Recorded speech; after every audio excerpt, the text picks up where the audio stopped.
Why y'all ain't tell me to stop spending money? Some of y'all probably like, girl, exercising ain't never gonna be fun. Okay, I get it. Some of the habits that we have are not good, and we don't really realize it because we have been doing them for so long.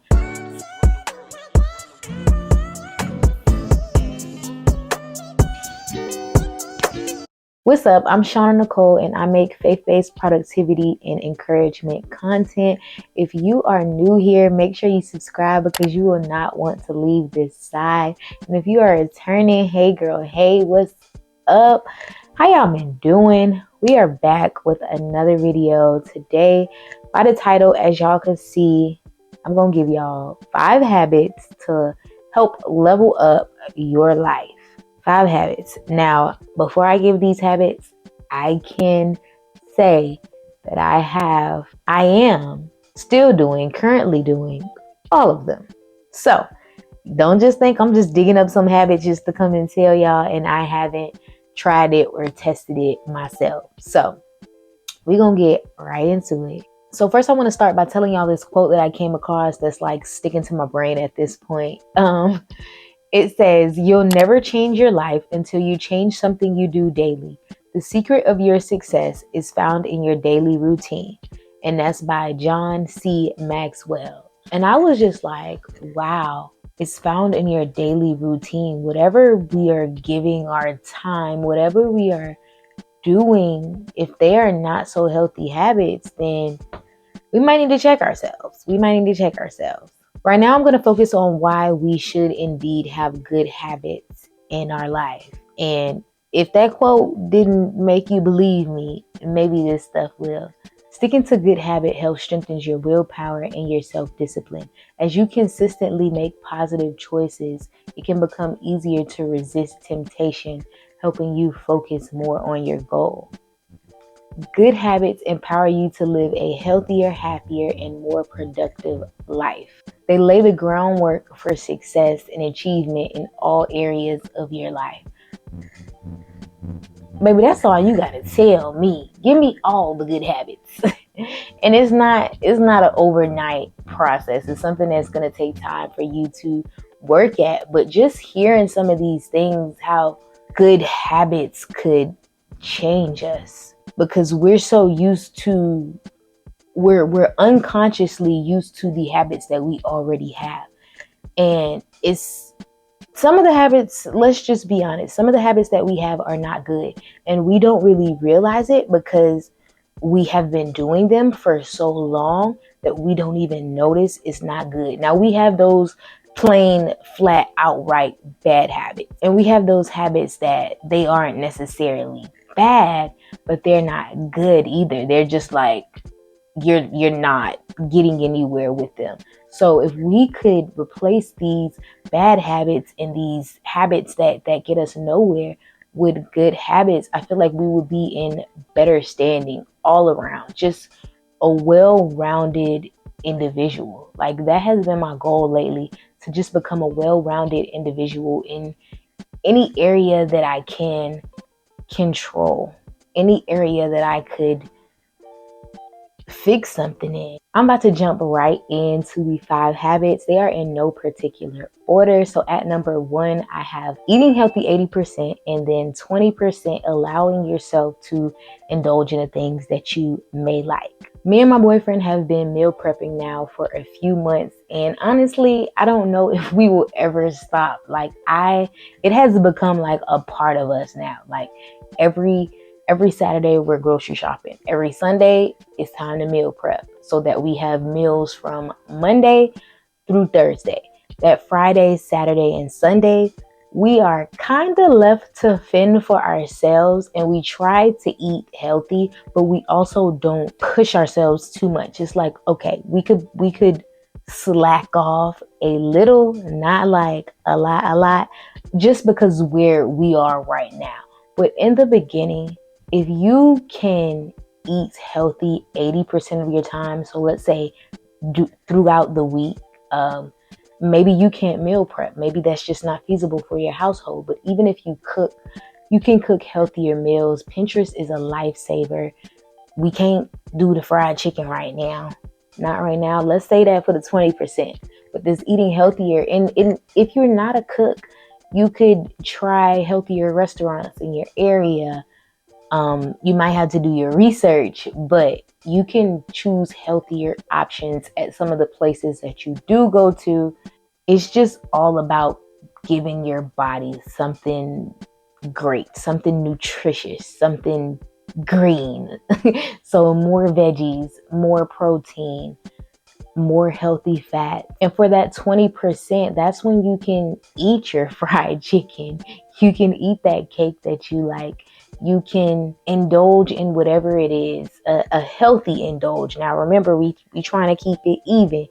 Don't just because you mad that you ate healthy the whole week, you about to eat fried chicken for 5 hours straight on Saturday. Don't do that. I'm not saying do that.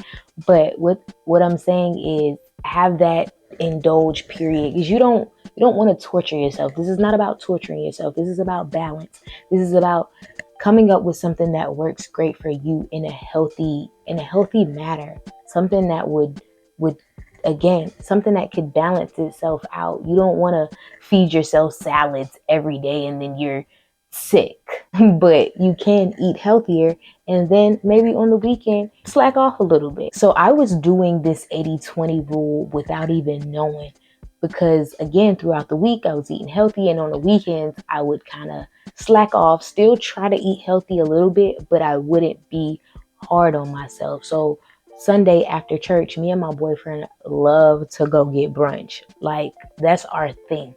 That has become our thing. As soon as we get out of church, where we going to eat at? What brunch restaurant we're going at? Sometimes we go to First Watch, another Broken Egg.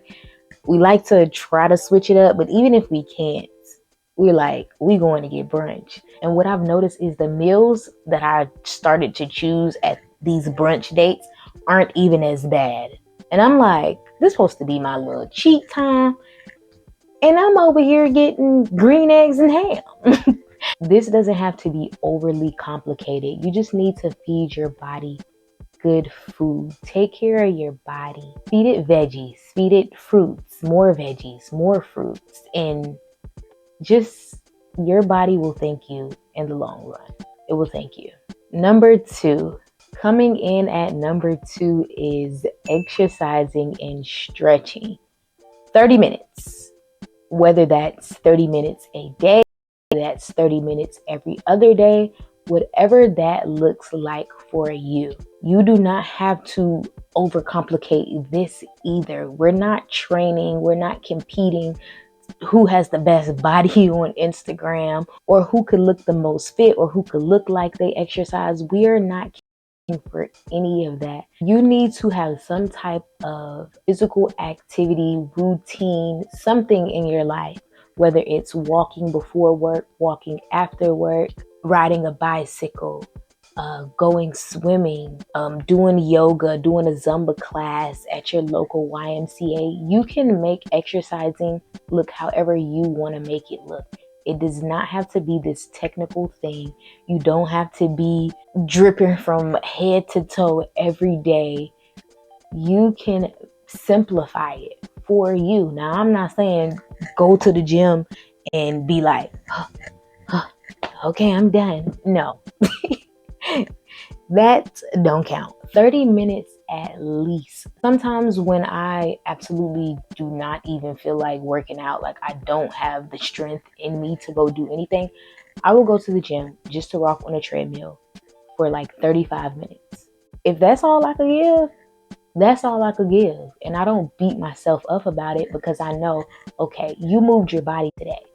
You move your body today. We could get so wrapped up in the internet saying, oh, you need to get 8 to 10,000 steps a day. You need to do this and do that.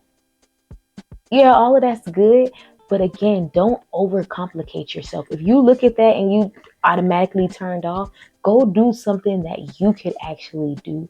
Do something that doesn't come off as strenuous to you. Make it simple for you, and this will make exercising fun for you. Now, some of y'all probably like, girl, exercising ain't never gonna be fun.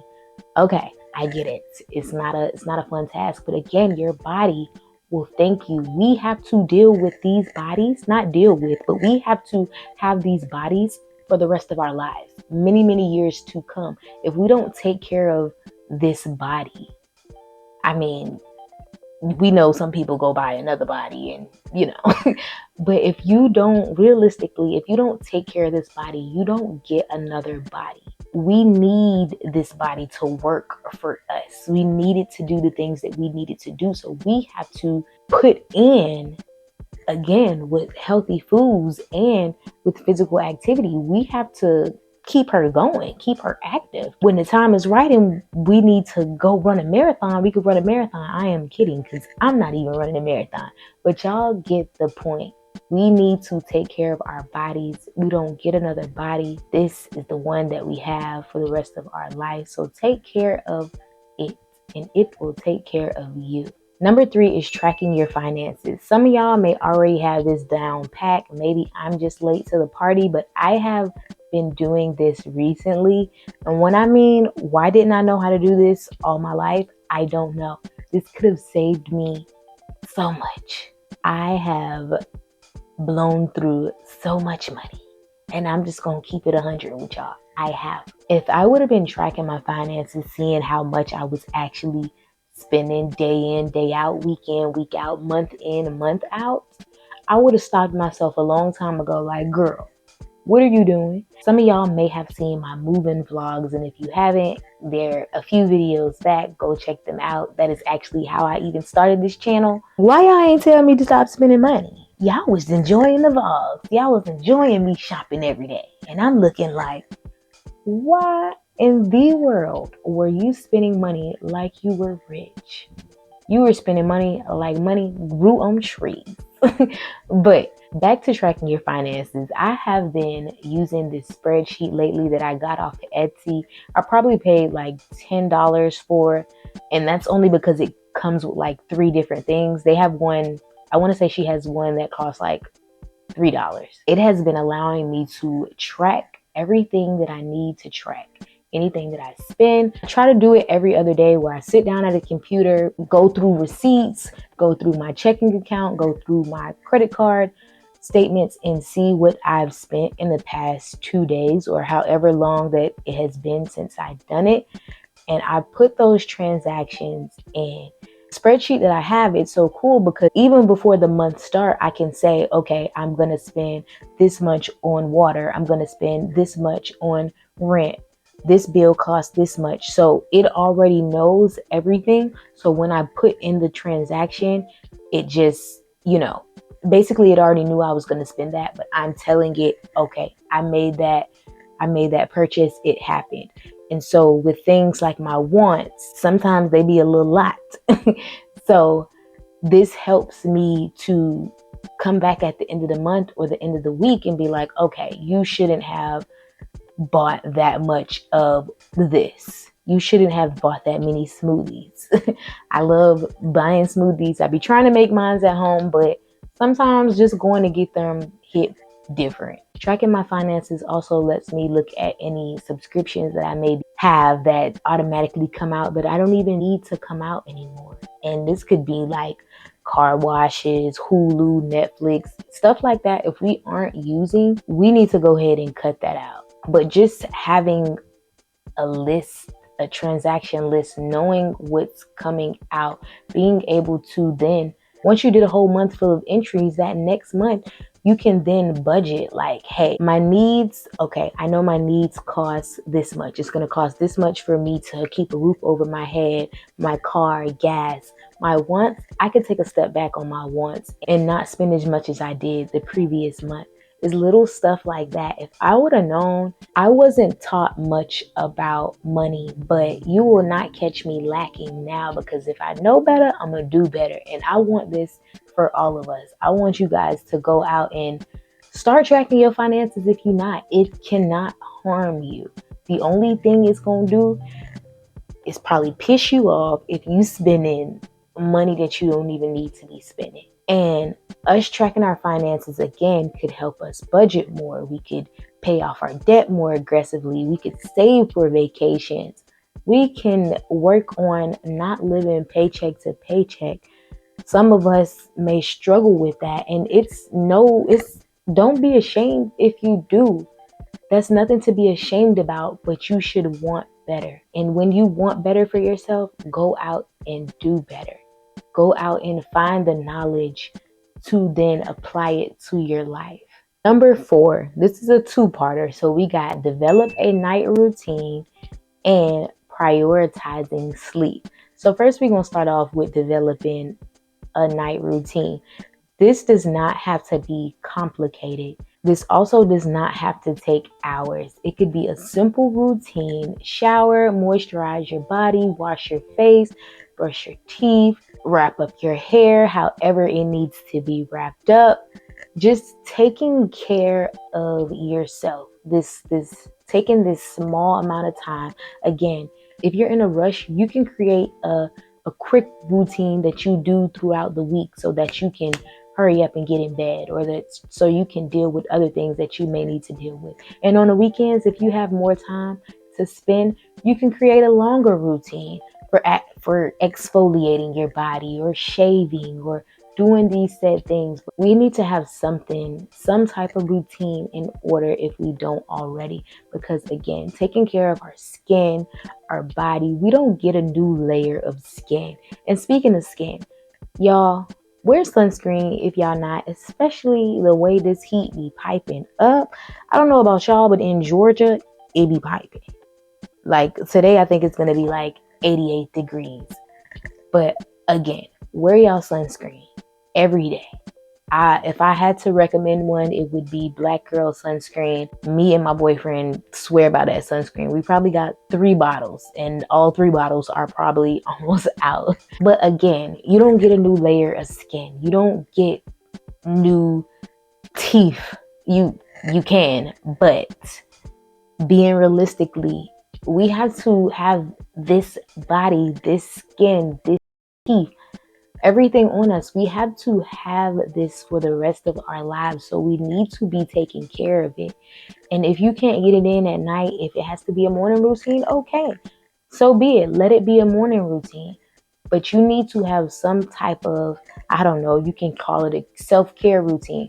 You need to have something in place where you're caring for you, pouring into you and your body. We need to invest our time, maybe a little bit of money on a nice product, because it might not matter too much right now, but in the long run, 10 years down the line, you'll be like, dang, I wish I would have took care of so-and-so. Now I got this built up from 10 years. I wish I would have did this.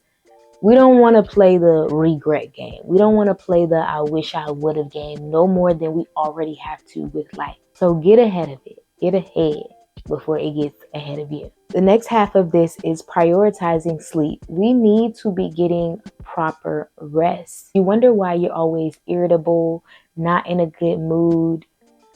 It's because you're tired. You are exhausted. Body is saying, let me get some sleep. Your mood, your irritableness, all of that can be improved with the proper amount of sleep. And if you're not able to get 6 to 8 hours of sleep at night, because I know some of us have different schedules, you need to try your hardest to get in sleep wherever you can. This is a part of taking care of yourself. Again, taking care of that body that we want to take care of us. If we're not giving it the things it needs, we cannot expect it to produce the things that we want it to produce. Getting enough sleep will help you focus better, think more clearly, and that all leads to more productivity in your life. Again, producing these things that we want our body to produce, that we want our mind to produce, but we're not resting our mind. So how could it, again, produce what we want it to produce? Being sleep deprived worsens your anxiety and makes it harder to cope with life's daily pressures. Y'all know life always gonna throw something at us. And if we sleep deprived, baby, we're gonna go off. You're gonna go off because you're tired, you're irritable, your mood is not good. But all because you're tired, all because you didn't get enough rest. Getting enough sleep has so many great benefits, like strengthening our immune system or helping to regulate certain hormones. There are many great factors that we could get by getting enough sleep. And again, I know if it's not feasible for you, all I'm going to say is try. It doesn't hurt to try to get enough hours of sleep. If you know you can't in this season, it's okay. Try for the next season. Because again, I know some of us may have hectic schedules. We may have kids that we got to make sure they're good first. I understand it all. But again, just try. It doesn't hurt to try. Number 5, lifelong learning. It's like a mental gym membership. Some of us have to get out of these mindsets that we know it all. Or I don't need to do that. I already know. We think we know everything there is to know, but that is false. We will never know everything there is to know. But in that same sense, that doesn't mean don't try to learn other things. Don't try to learn more things. How long has it been since you picked up a book or went to the library or went to the bookstore to browse at books? Go do that. If reading is something that you used to do, go get back to that. Go find a book. It doesn't matter what kind of book. Get that brain moving, challenge. Get that brain to thinking. And if you're not a reader, that's okay. There's so many free courses online that I will put in the description. I will put some of them that I find in the description below. There's so many courses online that'll be able to teach us something new or teach us something more about what we already are doing. New skills and knowledge can open doors to career advancements or maybe even a career change. And lifelong learning is not just about work. It could be exploring hobbies, new hobbies, old hobbies that you want to get back into, fostering your creativity, learning something new. This is a part of taking care of yourself. Again, taking care of that body that we want to take care of us. If we're not giving it the things it needs, we cannot expect it to produce the things that we want it to produce. This will broaden your perspective and keep life interesting. Keep life flowing of great things, of new things, of something that you thought you were never going to know how to do. Now you can do it with ease. Something that you never thought you would be playing again, but now you're playing it with ease. Even if you can't do it like you used to do it before, that shouldn't stop you learning and going back and getting into that thing again. So that wraps up today's video. I decided to go with these 5 habits that focus on your finances, your body, your mind, your health. And I hope that you all were able to get something from this video. Thank you guys so much for watching. And if you have any habits below that you recommend to us in the comments, please feel free to drop them. And also, if you're thinking about trying one of these habits, let me know in the comments. Again, thank you guys so much for watching. Make sure you like, comment, and subscribe, and I will see you in the next one.